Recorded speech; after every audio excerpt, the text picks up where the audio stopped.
અને ખરેખર ડોંગરેજી મહારાજ એમ કહેતા કે સાધુની ક્ષણ અને સદાવ્રતનું કણ ખૂબ જ મહત્વનું હોય છે. આપણા ઘરની અંદર જમવા માટે બેઠા હોય ને તો તપેલું લૂછીને પણ લઈ લઈએ અને એની અંદરથી થોડું કંઈ જવા ન દઈએ. પણ જ્યારે લગ્નની પાર્ટીમાં ગયા હોય તો ફૂલ ડીશ ભરીને આપણે થાળી લઈએ ને પછી એની અંદરથી ગટરમાં આપણે એક કોળીઓ કદાચ એઠો મૂકીએ ને, વાલા કુટુંબીજનો, એક કોળીઓ કદાચ એક વ્યક્તિ હેઠો મૂકે, એમાં 100 વ્યક્તિ કદાચ એક કોળીઓ હેઠો મૂકે ને તો મને એમ લાગે છે કે કોઈ એક ગરીબનું ઘર ચોક્કસ એક ટાઈમનું જમવાનું જમી લે. અન્ન છે ને, એ અન્ન ખાલી અનાજ નથી,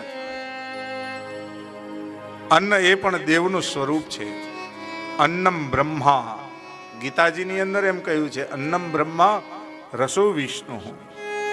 15મા અધ્યાયનો પાઠ તમે કરતા હશો, ગીતાજીના 15મા અધ્યાયનો પાઠ કરો, એની અંદર આવે કે અન્નમ બ્રહ્મા રસો વિષ્ણુર ભોક્તાર દેવો મહેશ્વર.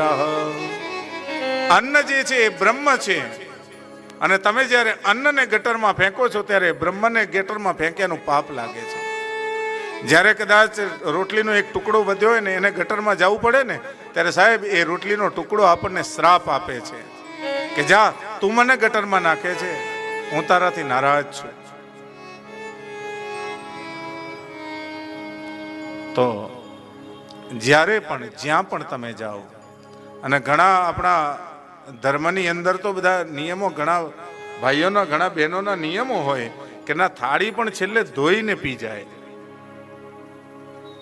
હા, થાળીને પણ થાળીમાં રહેલું પેલા હાથ ધોવે, હાથ થાળીમાં ધોવે, થાળીની અંદરથી દાણો પણ ગટરમાં ન જાય, અને એનું ધ્યાન રાખે અમારા વૈષ્ણવો બધા, અમારા જૈન ભાઈઓ.